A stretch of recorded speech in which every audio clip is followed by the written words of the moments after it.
Bonsoir à tous, voici ce que nous allons développer dans quelques instants.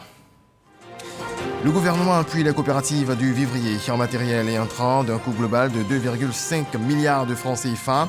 Ce don a été remis par le Premier ministre à Boisflé au nom du Président de la République. Il s'agit de soutenir les groupements de femmes du secteur du vivrier à travers le renforcement des capacités de leur système de production. À Boaké, la sortie de la 31e promotion de l'École nationale des sous-officiers d'active ENSOA. 117 sergents pour cette promotion baptisée du nom de l'adjudant Doumia Yacouba, tombé au champ d'honneur. Elle a pour parrain le ministre des Transports, Amadou Koné. Et puis, c'est une décision historique. L'Assemblée générale de l'ONU a suspendu ce jeudi la Russie de son siège au Conseil des droits de l'homme des Nations unies en raison de l'invasion de l'Ukraine. Une décision illégale, a réagi le ministère russe des Affaires étrangères. Mais tout d'abord, en bref et en images, le Premier ministre Patrick Hachi s'est rendu dans la ville de Boisflé ce jeudi où il a eu une rencontre avec les femmes du secteur du vivrier. Cette visite est l'aboutissement des rencontres initiées par le gouvernement avec les acteurs de ce secteur. À cette occasion, le chef du gouvernement a rendu hommage aux braves femmes du secteur du vivrier ivoirien. Du matériel et des intrants ont été offerts aux coopératives en vue d'accroître leur production et ainsi faire face à l'augmentation des produits vivriers, l'augmentation des prix des produits vivriers sur le marché, dont estimé à 2,5 milliards de francs CFA. Nous reviendrons sur cette information dans le courant de cette édition. Agenda chargé pour le Premier ministre Patrick Hachi. Le chef du gouvernement a inauguré hier, après Miyagi, le nouveau centre hospitalier régional de San Pedro. Le nouveau CHR est construit sur une superficie de 8,1 hectares et occupe une surface totale de 11 500 mètres carrés avec une capacité de 110 lits. Il est équipé de matériel et d'un plateau technique de pointe. Alexis Ouedraogo. Pour l'inauguration du nouveau CHR de San Pedro ce mercredi, Yao Afoué Marthe, presque à terme, a tenu à visiter l'infrastructure. Avec ce que je viens de voir, vraiment, je suis rassurée que ça va. Je vais accoucher ici, vraiment, tout va bien.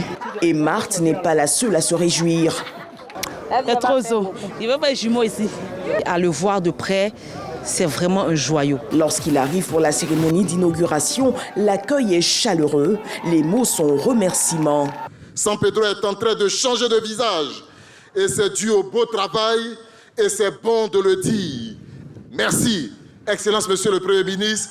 Traduisez les remerciements du peuple de San Pedro, du peuple Krou, à son Excellence Monsieur Alassane Ouattara, président de la République de Côte d'Ivoire. Avec la côtière, encore après avoir inauguré l'université et bien d'autres choses, comment voulez-vous qu'on ne puisse pas vous dire merci? Ce nouvel établissement sanitaire bâti sur 7 hectares pour une enveloppe de près de 30 milliards de francs CFA dispose de 120 lits et devra améliorer conformément à la vision du chef de l'État la prise en charge sanitaire des populations. Ces événements ne sont pas le fruit du hasard. Ils procèdent d'un plan savamment pensé et conçu par le gouvernement ivoirien qui a érigé en priorité la santé dans notre pays. Le principal objectif visé par la création de ces pôles est que les populations ne parcourent pas plus de 200 km pour bénéficier donc des soins de qualité, même pour les cas les plus graves. Ce vaste programme de remise à niveau du système sanitaire ivoirien enregistre à ce jour la mise en service de plusieurs infrastructures sur toute l'étendue du territoire. Au cours des derniers mois, nous avons inauguré respectivement le CHR d'Aboisseau, d'Adjamé, de Daloa, l'hôpital général de Yopougoatié, le centre d'oncologie de Bassam, dont nous avons lancé les travaux. Aujourd'hui, nous inaugurons le CHR de San Pedro et l'hôpital général de Miyagi, et bientôt le CHR d'Adzopé, celui de Mans, de Boaké, de Katiola, de Bouniali, de Danané, et encore de l'Institut de cardiologie de Boaké, et enfin, très bientôt, très prochainement, le CHU d'Abobo, le plus grand CHU de Côte d'Ivoire, d'une capacité de 600 lits. L'occasion pour le chef du gouvernement d'inviter le personnel de santé à plus de professionnalisme et d'humanisme. Ce sacerdoce, vous l'avez choisi, il a des obligations. Souvenez-vous de cela.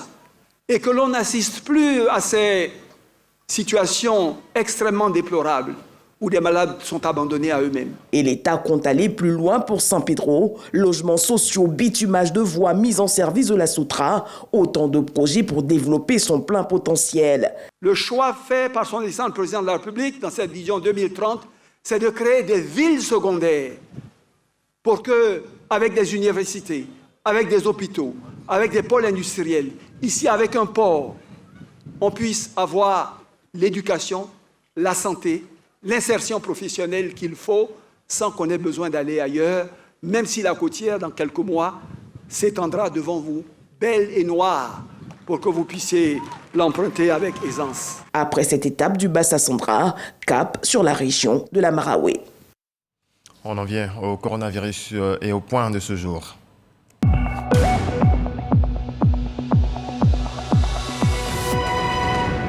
Le ministère de la Santé, de l'Hygiène publique et de la couverture maladie universelle a enregistré ce jeudi 7 avril 2022 7 nouveaux cas de Covid-19, 7 guéris et 0 décès.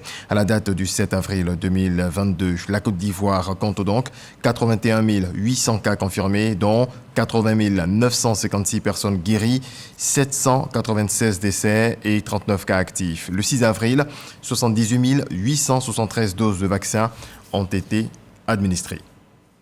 Sur le disait à l'entame, le Premier ministre Patrick Achi s'est rendu dans la ville de Boisflé ce jeudi où il a eu une rencontre avec les femmes du secteur du vivrier.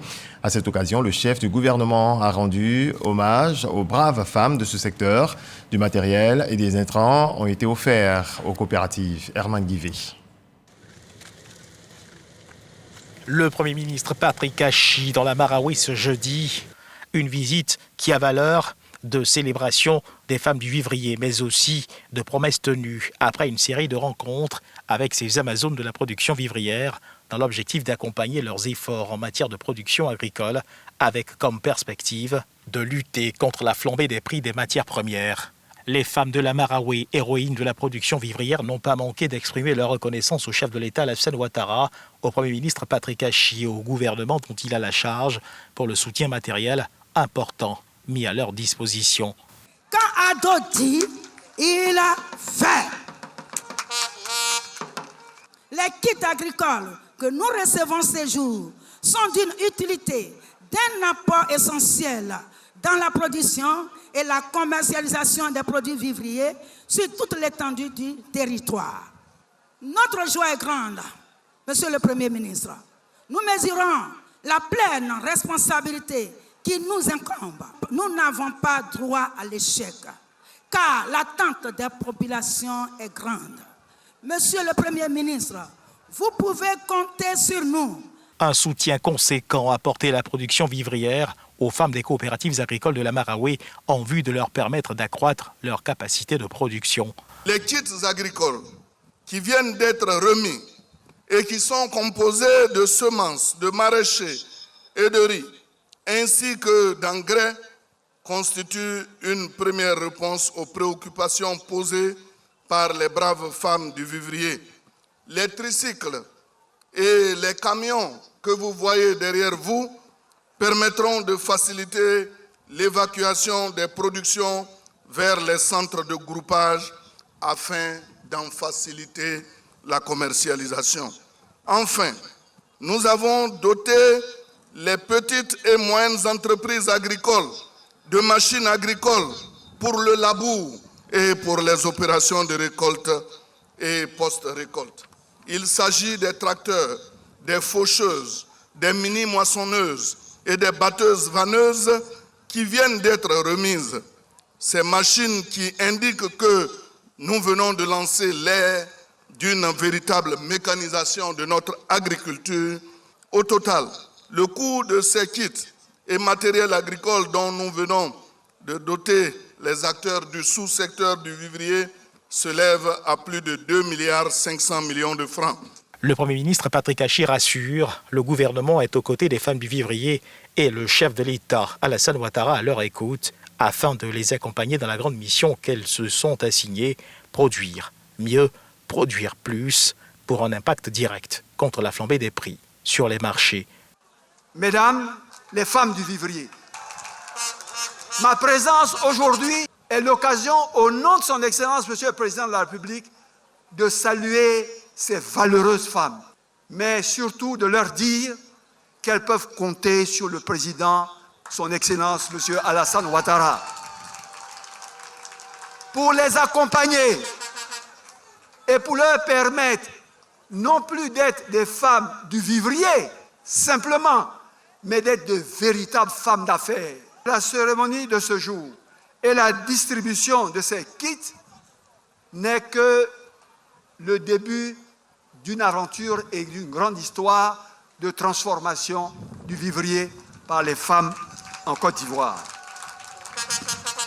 À partir de cette ville, Monsieur le ministre d'État, ministre de l'Agriculture, a été instruit par son Excellence, Monsieur le Président de la République, et les moyens ont été mis à disposition pour que, sur l'ensemble du territoire national, les coopératives, les fêtières de producteurs de vivriers puissent être dotés d'équipements et de moyens pour accroître leur production en quantité et en qualité afin de satisfaire en toute saison les besoins de la population ivoirienne sur l'ensemble du territoire national.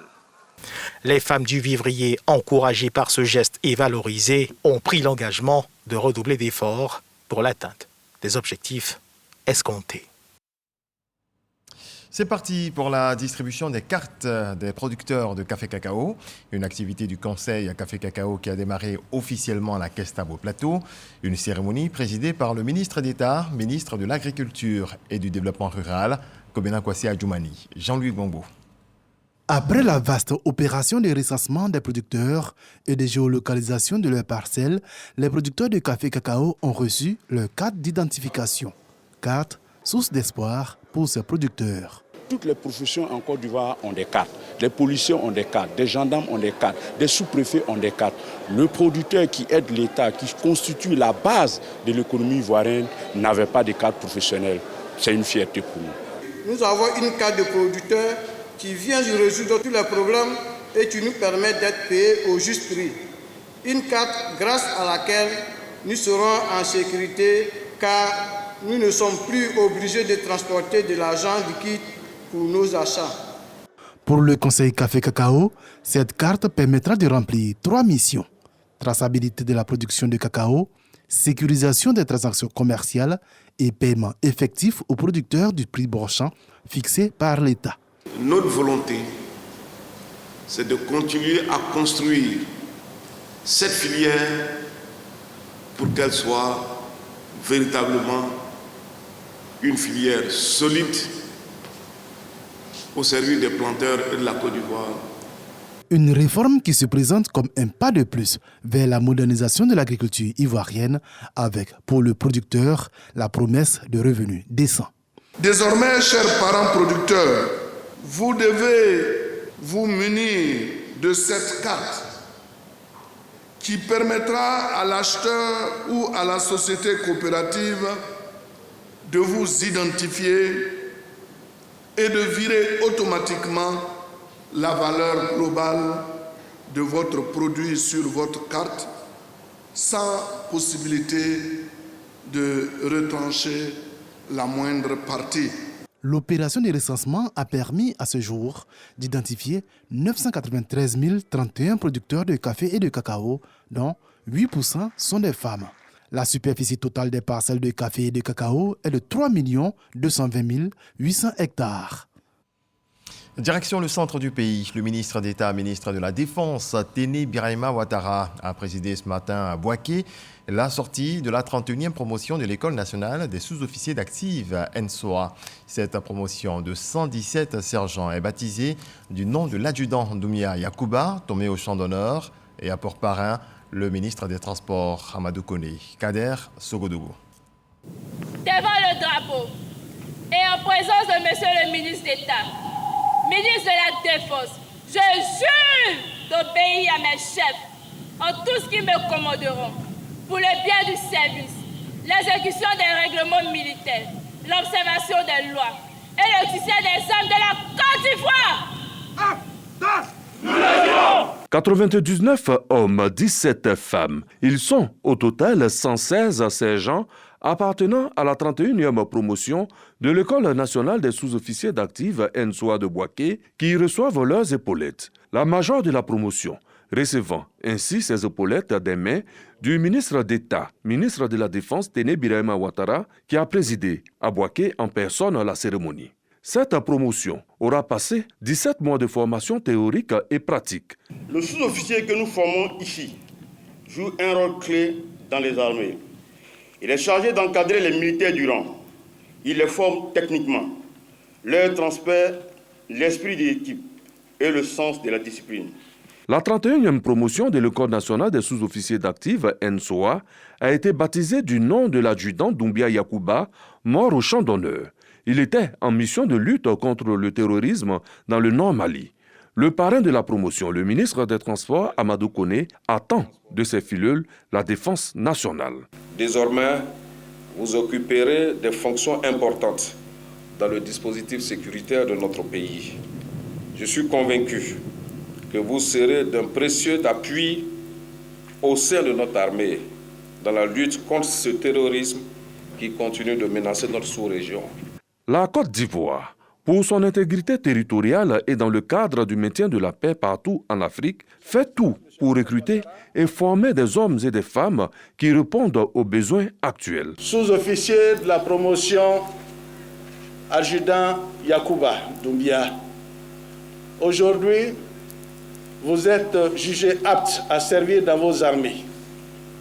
Nous vous félicitons pour avoir terminé cette période de formation dans de bonnes conditions. En prêtant serment devant vos chefs, vos anciens et vos familles, vous vous engagez à servir votre patrie avec honneur et fidélité. Le président de la République, son Excellence, M. Alassane Ouattara, chef suprême des armées, compte sur vous. Mesdames et messieurs, le contexte sécuritaire est difficile dans notre pays et dans notre sous-région dans sa totalité. Nos États sont confrontés à des menaces multiformes, dont le terrorisme. Notre pays est engagé sur tous ces fronts pour garantir la sécurité de nos populations et la stabilité de notre pays. Certains de ces jeunes sous-officiers seront probablement engagés dans les opérations extérieures dans les mois à venir. Pour être à la hauteur de ces engagements et de ces exigences, il leur faut faire preuve de professionnalisme et de passion pour ce travail qu'ils ont choisi librement. Pas cadencé, chant de l'engagement, les nouveaux sergents répondent prêts pour le service.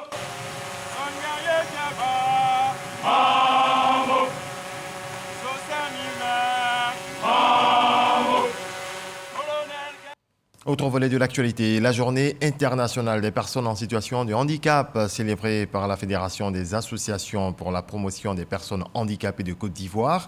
Une journée pour plaider auprès des pouvoirs publics pour l'insertion socio-professionnelle. Georgette Ido Fofana, Mama Traoré. Selon le ministère de l'Emploi et de la Protection sociale, la Côte d'Ivoire compte près de 3 millions de personnes en situation de handicap. Envers elles, le gouvernement a multiplié les actions ces dernières années, dont le recrutement dérogatoire de 1706 cas à la fonction publique. Cependant, pour la Fédération des associations pour la promotion sociale des handicapés, il est temps que la société change de regard envers ses membres. Vous soyez Premier ministre, vous soyez membre du gouvernement, vous soyez un Ivoirien lambda, tout court. Il faut que lorsque vous devez agir, vous devez penser personnes handicapées aussi.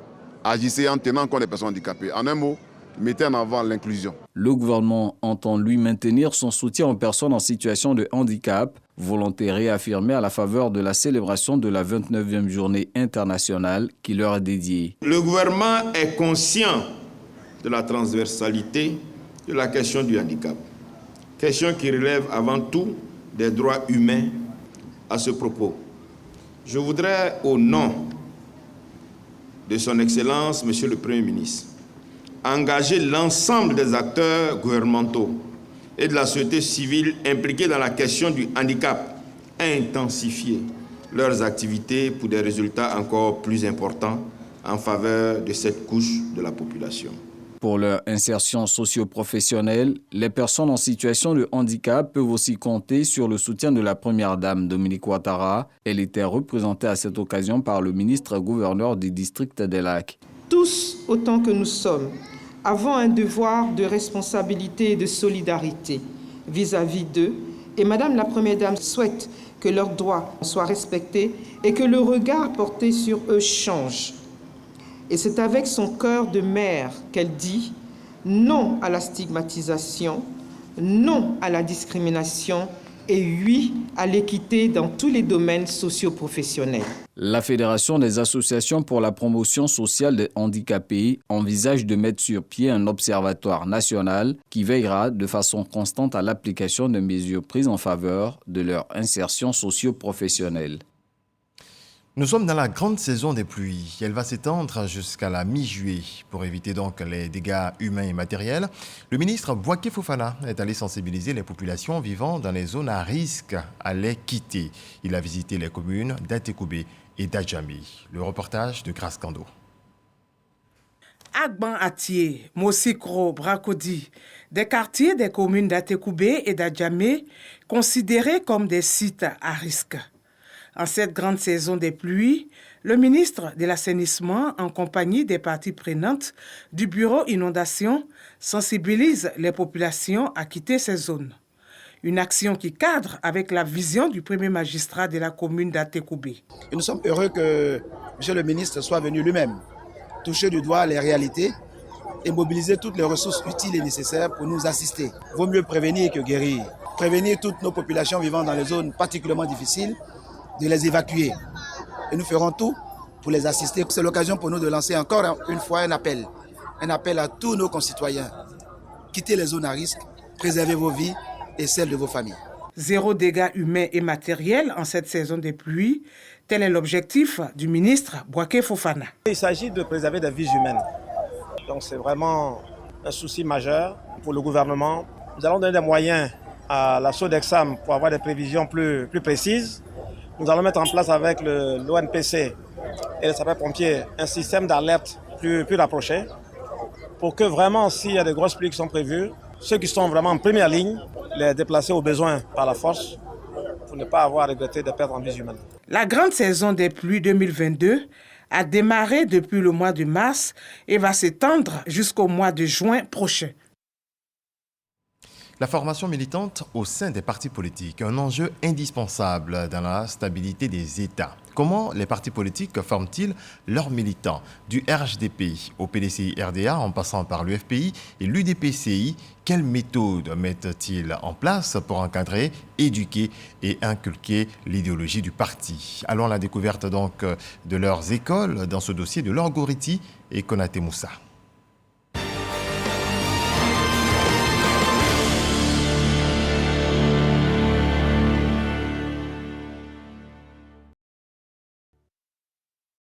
Mercredi 6 avril, nous sommes à la 4e séance de travail du directoire du RHDP.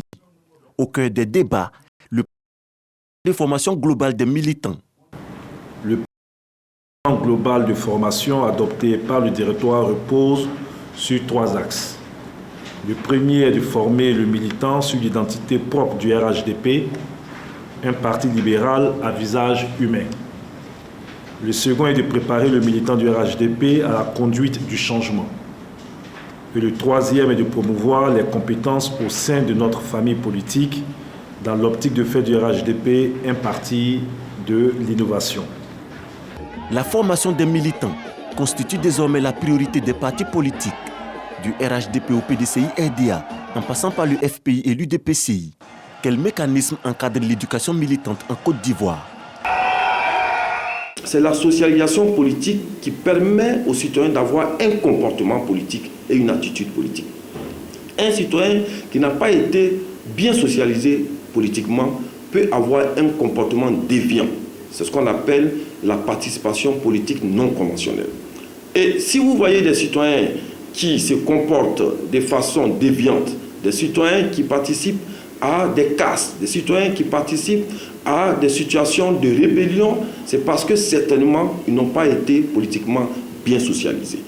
La formation des militants au sein des partis politiques a pour vocation d'éduquer les militants, leur inculquer l'idéologie prônée par le parti, mais surtout de préparer la relève au sein du parti. La formation est au début et à la fin du tout. c'est le meilleur moyen pour transformer le monde. Et beaucoup de problèmes que nous avons dans la gouvernance de nos États sont liés au déficit de connaissances. Lorsque un nouvel adhérent vient vers nous, nous tendons déjà les statuts règlement intérieur, quels sont les droits et puis la discipline du militant au sein des statuts règlement intérieur. L'enceinte même où le parti inculque aux plus jeunes ses valeurs, c'est toutes les instances.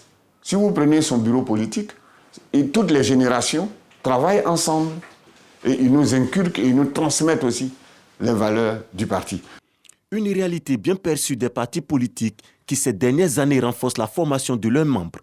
Au Front populaire ivoirien ce dimanche, jour de cours en salle pour les cadres du parti. Si nous voulons avoir les instruments pour transformer notre pays, pour mettre fin à tous les problèmes que nous connaissons, que ce soit les problèmes liés à l'unité nationale, à la gouvernance économique et sociale, à la diplomatie, il faut des hommes de qualité et qui aient des connaissances élargies sur l'ensemble de ces questions. Une approche partagée au PDCI RDA. Le parti produit chaque année de nombreux manuels de formation. Pour le ministre Yao Niamé, un militant formé est un ambassadeur du parti.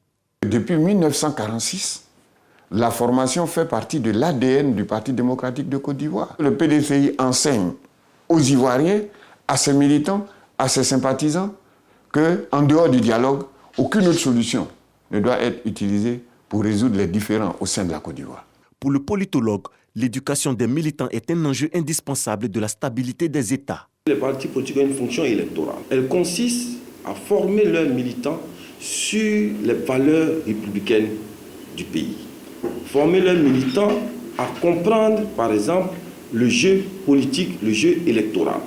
Les partis politiques doivent former leurs militants à leur idéologie, à être des citoyens modèles, à leur programme de gouvernement et à leur projet de société. À l'UDPCI, l'on privilégie à la fois la formation des cadres et celle des militants de base dans différentes sections. La police est un métier. Il faut véritablement former les militants et notamment les jeunes. L'une des missions de l'école du parti, c'est de faire en sorte qu'on puisse diffuser et promouvoir les statuts règlement intérieur du parti. Il y a aussi la question des formations sur le leadership en politique. Nous organisons des séminaires et ces séminaires peuvent porter sur le projet de société de l'UDPCI par exemple. Quelle offre l'UDPCI fait à la nation ivoirienne? Pourquoi cette offre-là est différente par rapport à ses adversaires politiques? Ayant compris la nécessité de la formation des jeunes militants, le ministère de la Jeunesse a créé l'Institut de formation politique Amadou Gon Coulibaly, lancé le 8 janvier 2021.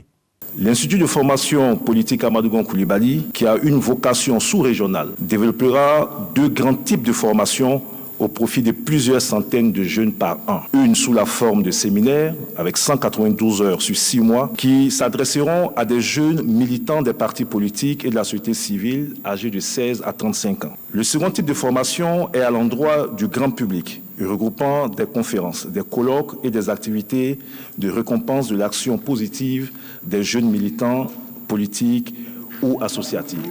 Avec la création de cet institut et les activités internes de formation au sein des partis politiques, l'on peut espérer avoir désormais des militants plus aguerris pour relever les défis électoraux.